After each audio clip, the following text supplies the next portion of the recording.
Hey you guys, it's the Aries video, the Aries horoscope for the Pisces. Sorry, I just said Pisces. For the Scorpio, feller water signs. Oh my goodness. So Aries, Mars and Aries probably affecting you a lot lately. Just got out of retrograde on the 13th. Okay.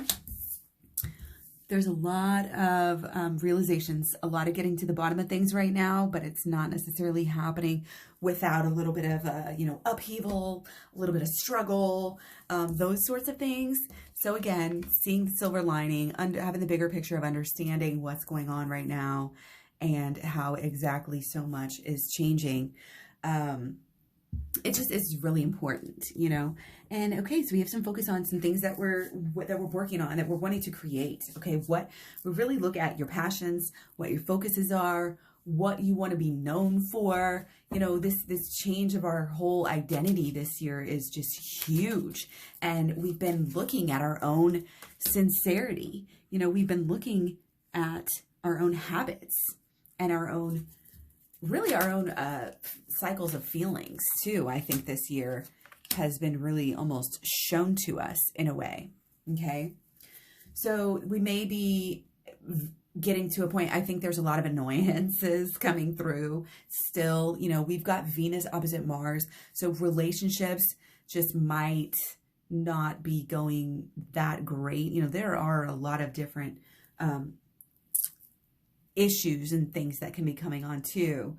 It's like messages and people's intent, I think, is getting blocked, is not very, we're not able to see that and understand that, but there's this revolution, coming through with integrity and transformation in a lot of the ways that we do things, a lot of the habits that we have, and a lot of the systematic, just almost things that we do without even thinking about them, just the way things are. A lot of this is just, again, completely changing in a lot of ways. And our passions are changing. The things that we do and that we want to do, for a living are changing a lot of times here. And, there's a lot of craziness, but there's also some good, again, this good luck. There's this good creative energy that's coming through with our yods that we have, kind of balancing out these cardinal T-squares for these few days, if you will. And again, bringing in, again, some luck, healing, transformation, and this new awareness. It's like we were missing something we were missing, and now we're figuring out a little bit about what we truly want to create, what we truly want to do, what we truly want to focus on, what our true passions are. Again, we might really be like flipping the switch here. Okay. Shadow work is definitely, if you're not having a good, clear, idea of what you want to do, that's kind of new and fresh right now, then the shadow work can definitely help you kind of stay more aware to your true emotions, your true feelings, and not read too much into those that are just your lower self, really, which are sending signals. When we learn how to deal with our thoughts, beliefs, feelings, emotions, etc., through the shadow work, we're able to actually gain a lot of ground in reality, because we're able to kind of see through our ego, which is really always trying to only serve its own means. You know what I mean? We all have one. And, this is a time, this has been a time, with this retrograde period, with all of these squares, a lot of this overly willful, overly zealous, overly angry and rude and whatever energy has been on display from a lot of people, and there again, it was just a big election, big times, a lot of people just having that headstrong energy. And although I feel like it's fading a little bit, we're still in the last few days of a lot of these things, okay, with this cardinal T-square, with, this Venus opposite Mars. Okay, relationships and passion opposing, our independent, will, what we're trying to do. A lot of people are starting to feel these kind of awakenings, shiftings, movings, where things are starting to happen for them in the flesh, you know what I mean? And some people haven't quite felt it yet, but they're getting ready to, again, have these realizations, these flippings of, the mind of, oh, I don't feel like doing it that way anymore. I don't feel like doing that anymore. And it's like, a lot of times it's kind of like the final nail in the coffin for some of these habits that are changing. If you've been doing things right. If you haven't, there's still time, because again, the new moon is upon us at about approximately 5 a.m. on the 15th. You know, we have the Scorpio new moon. So this is about this independence, going off. You can go your own way. Yeah, it's going your own way, doing your own, whatever you've been. It's like you've been working on something. You've been working on something independently. That is all. It's not necessarily all about you. I think there's probably a good passion to it that is somehow paying forward, solving a wrong, you know, righting a wrong, a solution to something, helping people, you know, something like that. And this is helping with your impassion. There's just so much passion.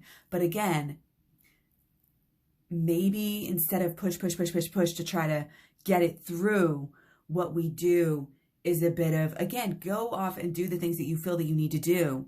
Again, relationships might be a little bit you know, iffy right now, but also this resting energy.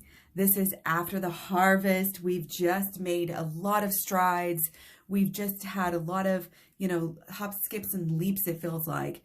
And now it's okay to sit back for a minute and look at what you've done so far. It's good to step back and, you know, just accept what comes to you with this new moon.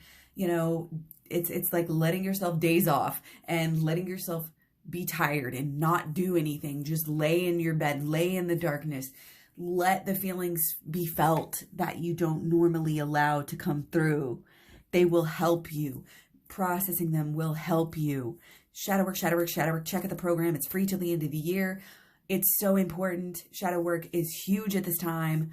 Again, we're having huge expansions here, huge changes in our relationships, in our desires, changes in the way that we act and what we want to do again on a daily basis. What we see as success is changing. Okay. Things that we used to want, not so much. We're taking it, getting the good. And again, it's kind of regrouping and resetting the intentions, of course, has to be done. Allow yourself to process those emotions in a very stable atmosphere. You know, again, maybe possibly by yourself in nature, doing the things that ground us and connect us back to our health, to our reset point. That when you have that recalibration where you're like, I can breathe again. I'm okay. Make sure you're creating time and habitual time and, you know, writing it into the calendar that you get that time. You get that time to love on yourself. You get that time to honor yourself. Because if you're not going to do it, who else is going to do it? Okay, being, you know, true to yourself, loving yourself. This is a really big time. Once every 300 years, we have the grand cardinal turning. And this is a lot, a new phase, a lot of change. A lot of it's coming from within, but we are making shit happen. So stay on that courage and those goals and that, you know, that burning desire to get things done. And again, it's letting that energy out, but also having that time of rest and where the water is clear, you can see clearly and get to, again, reset, recalibrate those intentions for the next month to 6 weeks. Okay. Much love, many blessings. Thanks for everything. Like, share, subscribe, all that good stuff. And I will talk to you guys so soon. Be sure to check out your personal planets and those of your people as well. Okay. Bye.